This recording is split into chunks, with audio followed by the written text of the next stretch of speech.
I welcome you to our country, to the city of Manila, and to the Cathedral Basilica of the Immaculate Conception. The world woke up to terrible news. Pope Francis had died. The Vatican released a short, solemn statement early in the peaceful morning, saying that the beloved pontiff had died peacefully in his sleep at the age of 86. This news caused a flood of headlines and tributes from around the world. Around the world, heads of state, religious leaders, celebrities, and the billions of faithful people who had admired the Pope's modesty, reformist spirit, and unwavering compassion were sad. But something else was happening in the background. There was a palpable sense of unease as one entered Vatican City. High-ranking clergy moved quickly through corridors that had been blocked off. It was decided to move the Swiss guards, and just a few hours after the body of when the Pope was found, a secret meeting took place deep within the marble walls of the Apostolic Palace. Cardinal Luis Antonio Tagle was present at this meeting, which was conducted in complete silence. Tagle's name, which had been linked to the Church's bright future in the past, was now the subject of whispers that wouldn't go away, even though he had been one of Francis's closest confidants and was seen as his spiritual heir. One question kept coming up louder than the others. Details about the Pope's last days started to come out.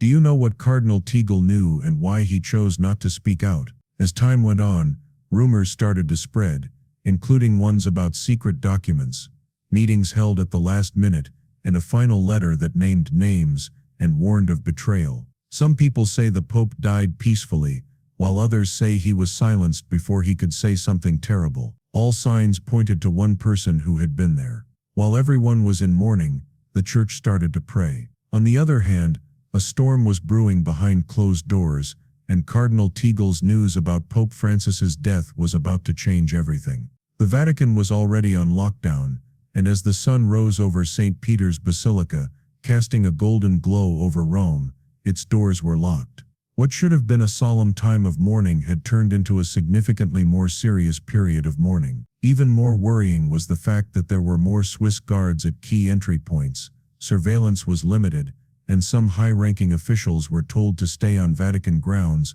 until further notice. Behind the scenes, the Vatican Security Department and senior cardinals worked together to make sure that Pope Francis's private quarters were safe. Even the most experienced assistants were shocked to find a hidden compartment in his closet. Behind a painting of St. Augustine, there was a reinforced briefcase that was later identified as the Eyes of Peter briefcase. This briefcase was a secret vault that the Pope reportedly kept hidden from even his closest advisors. But Cardinal Luis Antonio Tagle was in the room when the safe was found and saw the moment that would shake the ground beneath the Church. According to insiders, he didn't say much and didn't react, ask any questions, or show any concern. Several Vatican staff members would later say that Tagle didn't seem surprised, even though this was the case right after the briefcase was delivered and taken to the secret archives. However, this didn't happen until rumors started to spread among the clergy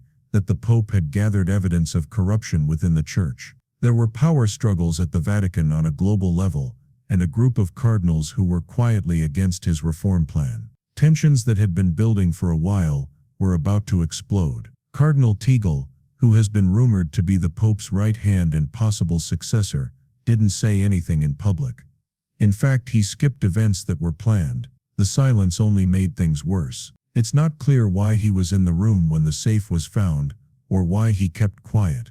But the most disturbing question is, what did he already know before the Pope died? In just a few days, the walls of the Vatican had gone from being symbols of safety to fortresses of secrets, and at the center of it all was a man who had once been seen as the Church's brightest hope, but was now shrouded in suspicion. To understand how serious the suspicion was, before talking about the current scandal involving Cardinal Luis Antonio Tagle, it's important to know about his meteoric rise in the Roman Catholic Church and how close he was to Pope Francis. Tagle was known for his gentle personality, his emotionally charged homilies, and his ability to connect with clergy and laity across cultural and generational divides. He was born and raised in the Philippines and was called the Asian Francis because he embodied everything that the Pope loved. Many people say that Tagle was being trained to be the future of the Church. Pope Francis gave him the position of prefect of the congregation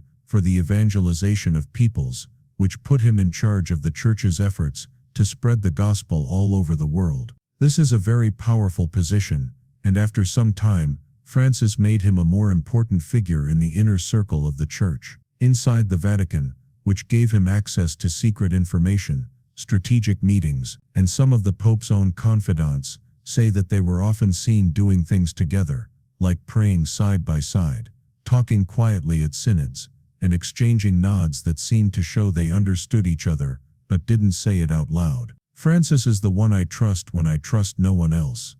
Francis reportedly told his staff, describing their relationship as father and son. Trust can be a double-edged sword though. Even though their public relationship was warm and friendly, there were rumors that pressure was building. Many members of the Curia saw Tagle as a threat, or even worse, as a puppet of a pope they despised. This was because Francis's reformist agenda had made powerful enemies in the Curia, both among those who were not directly involved with Tagle and among those who were. People said that the more power Tagle had, the more closely he was watched. This led to questions like, did Tagle know about the plots against the Pope? Did Francis tell him about the depths of the darkness in the Vatican? Or had Tagle become a part of it, whether he knew it or not? Some people think he was torn between faith and fear, between loyalty and survival. Others have a more chilling suspicion. Tagle knew everything that was going to happen, but did nothing to stop it. Also, if this is true, then the resignation of a popular pope might not be the end of the story. It might be the start of a betrayal at the highest level of the Church's administration. 3 days before Pope Francis died, there was a private meeting that was not planned, not announced to the public, and not written down in the official Vatican diary. The event happened late at night, after most of the Apostolic Palace had gone quiet for the night. However, Pope Francis and Cardinal Luis Antonio Tagle were still enjoying the night, and weren't even close to being done. The meeting reportedly lasted for close to 2 hours, according to sources inside the Vatican. There were no witnesses, no aides, and no translators behind a locked door. There were only the two of them, and a Vatican worker who wanted to talk. Someone who asked to remain anonymous, and who could hear raised voices through the thick wooden walls, said that the conversation got more tense. The Pope was reportedly emotional, as shown by his strained voice and quick speech. He is said to have said, "I have experienced the list. Your name, on the other hand, was not supposed to be there in the first place." No one knows for sure what list it is, but there is widespread speculation that Francis has recently found a secret. The dossier describes a group of church insiders working behind the scenes to undermine his reforms. The group included high-ranking cardinals, financiers, and powerful allies from around the world. It's still not clear whether Tagle was being accused, warned, or just informed. Some people think that the Pope was pleading with Tagle, saying that he saw him as his last chance, and that the meeting was more of a confession than a confrontation. He was trying to send information that was so dangerous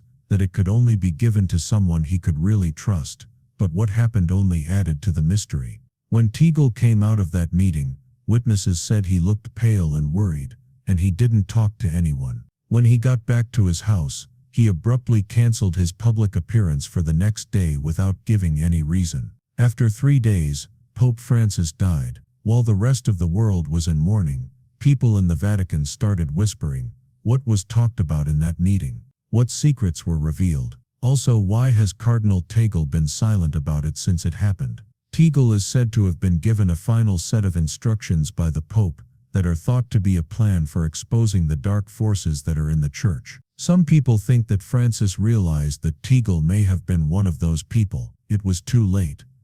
At that meeting, the Pope gave a private audience for the very last time. In the years that followed, Francis was almost never seen without being in prayer. It was also unusual for him to cancel 2 official engagements without a valid medical reason, but he did so in this case. Reports say that his behavior changed, becoming more watchful and distant. Now people inside the Church are wondering if Pope Francis knew that his time was running out.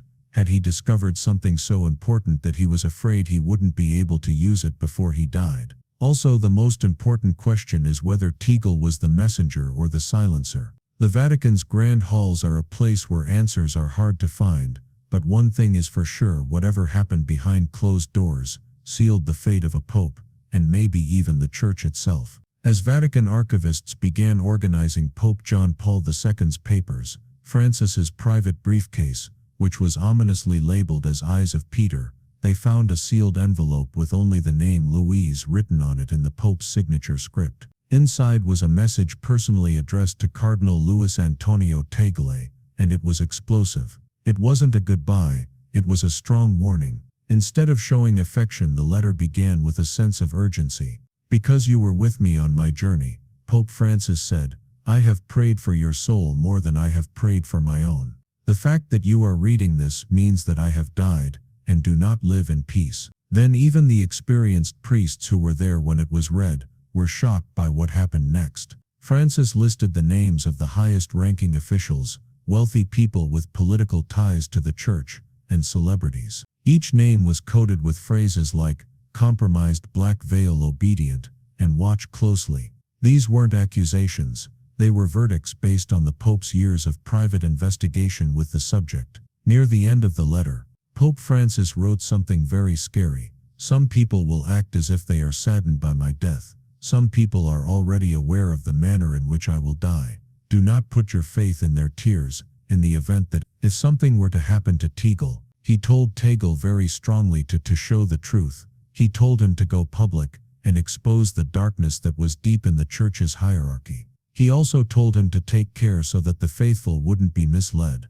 There was a final plea: "If you are still true to the light, you must not let my death pass without a sign of protest, because silence is the same as giving up." However, no one has heard a word of this letter until now. Tagle mentioned it, but he never admitted that it existed. When he was questioned as part of the internal investigation, he said that the Pope had not left him any such message. Now that it is public, this question has to be asked: did Cardinal Tagle choose to keep quiet to protect the Church's image, or to protect those who wanted the Pope to be silenced? Whatever the reason, Tagle's silence may have been the loudest sign of betrayal at the time. While everyone was shocked by what was written in Pope Francis's personal letter to Cardinal Tagle, a much more mysterious document came out of the shadows. It was a third letter, and it was never meant to be so easy to find. This letter didn't have a name on it, an official seal on it, or any other clues about who it was meant for. It was hidden in the Pope's briefcase, which had a fake bottom, and the simple Latin writing on it read "Caecos post lux," which means "the blind after the light." It wasn't a letter of instructions, it was a prophecy. It contained a message of doom that was hidden along with ominous warnings and unsettling metaphors. The document, which was written in the handwriting of Pope Francis, also contained a final command. It talked about a man of grace with a divided heart and truth that will bleed if buried. There is a saying that goes, "What can't be revealed in life must scream from the silence of death." Vatican investigators were shocked not only by what was written in the letter, but also by how close it came to being made public. The document was first marked as non-urgent personal information and put aside, according to sources in the archives. This decision was made on the 17th of May, recommendation of a single person, Cardinal Luis Tagle. This is the same person who had been directly warned by the Pope just a few days before, and it was this person who had refused it. If the junior priest hadn't found the hidden compartment by mistake while doing a routine task, it's possible that the third letter would have stayed hidden forever, or, even worse, been destroyed. Some people now think that Tagle did not ignore the letter for the right reasons. It could have been a mistake made in good faith, or it could have been an attempt to ignore Pope Francis's last and most urgent request for help. Many people now believe that the Pope may have tried to silence them, something the Church may never admit. The world is no longer willing to turn a blind eye to the situation.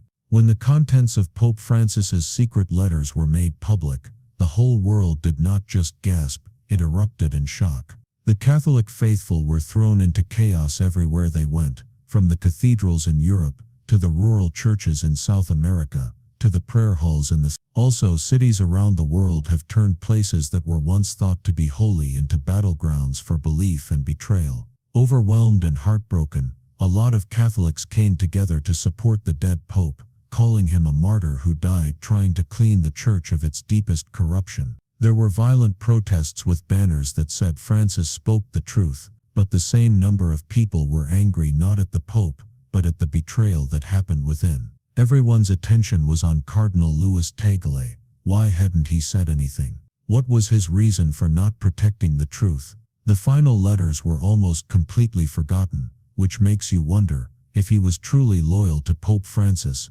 why did he let them go? Tagle's name became famous around the world not with respect, but with hashtags like, what did Tagle know, and There were protests in many cities, including Manila, Rome and Buenos Aires, calling for the Vatican to be completely open so that parishioners could question their clergy. When the protests were over, large donations dropped quickly, and for the first time in decades, trust in the Church's top leaders was on the verge of breaking down.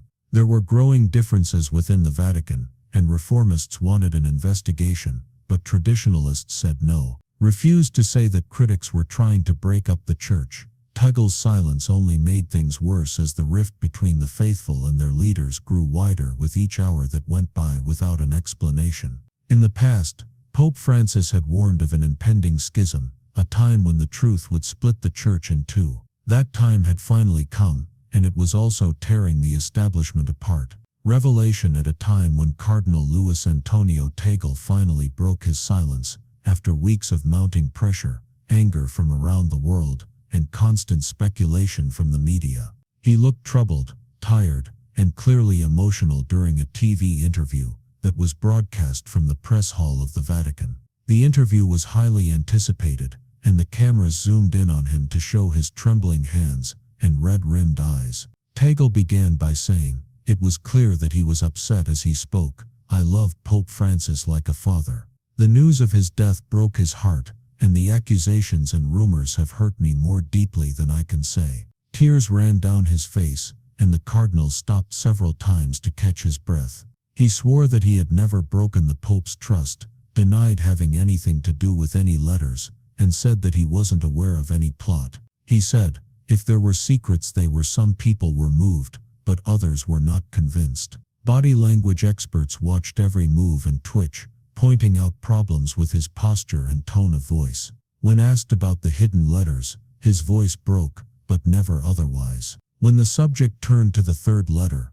his eyes started to tear up, but they dried up faster than usual. He never once talked about why. Critics pointed out that his name was in the Pope's warning, and asked why he didn't talk about the private meeting that happened days before the death. The interview was called a carefully staged act by former Vatican aides, who said it was more of an image cleanse than a confession. People's reactions on social media were quick and varied. Supporters of Tagle praised the interview as brave and heartfelt, and the #prayer for Tagle trended. People who didn't agree with him responded, with hashtags like #TagleNew and #crocodile, tears accusing him of playing with people's emotions. A lot of people felt that the interview didn't answer all of their questions. Was Cardinal Tagle grieving the loss of a friend, or was he trying to tell a lie? Was this an honest performance, or was it a planned act with the goal of hiding the truth forever? Nowadays, the question that is more important than prayers is whether Cardinal Tagle knew something. In the halls of the Vatican is how much he knew, and whether he was a passive witness or an active player in the events that led to Pope Francis's death. It is unsettling to see the evidence. He was there just a few days before the Pope died, to see the secret meeting. He was in the room when the secret briefcase was found for the first time, and even though he had access to private documents, including a letter addressed directly to him, he did not share any of the information that he knew. One of the most damning facts is that the now famous third letter, which was a spiritual and strategic nuclear bomb, was almost completely destroyed while he was in charge. Some people think that no one so close to the pontiff could have been so unaware of what was going on. He was either involved or completely careless, according to a Vatican insider, who asked to remain anonymous. Neither of these options is acceptable. It has been reported that a lot of high-level officials are now calling for an in-depth investigation, even though the Vatican keeps saying that the problem has been solved internally. Some people are even going even further, saying that Tagle may have been a prominent member of a conservative group that was against Pope Francis's progressive reforms, especially his efforts to fight financial corruption and his vision for a church that is more open and decentralized. According to this theory, Tagle, who was once seen as Francis's golden child, turned into a silent supporter of those who wanted to remove the Pope, or at least silenced him. Those who support Tagle, on the other hand, say that he is a scapegoat because he is caught in a spiritual and political storm that is bigger than any one person. They say that he is sad that he was caught off guard, and that he will be loyal until the end, but even they have a hard time explaining why he didn't do anything. People around the world have been left to guess what the two truths might be. Was Tagle just too scared to act on what he knew, or did he choose to be loyal to the institution over the papal trust? Or even scarier, was he a part of the machine that Pope Francis spent his last years trying to break down? The lack of communication, the hiding of information, and the inconsistencies all point to the same terrible possibility. It wasn't just that Tagle. At one point, Cardinal Tagle was seen as the future of the Catholic Church. He was seen as a gentle reformer, a source of hope, and a spiritual link between the East and the West. However, since Pope Francis's death, and the revelations that followed, his legacy is now in danger. The documents have pulled back a curtain that very few people have ever had the courage to look behind. It was revealed through letters and hidden warnings that there was not only corruption but also a serious breach of trust. The person who had the Pope's ear, and maybe even the chance to save him, was at the center of everything that was going on. There is still no clear answer to the question of whether Tagle was involved, coerced, or just cowardly. He was in a position of power, knew what was going on, but chose to stay silent when the world needed facts. There's no doubt that Pope Francis tried to clean up the church from the inside out. When he died, he left behind the burden of a war that not many people knew he was fighting, and it's possible that the person he put in charge of it let it slip back into the shadows. Now the church has to face a reckoning. Believers' faith has been shaken, but questions still remain. Also, the person who was once seen as St. Peter's successor is now being surrounded by people who were mostly confused because the truth wasn't buried with Pope Francis. In the end, those closest to him buried it, but they didn't say a word.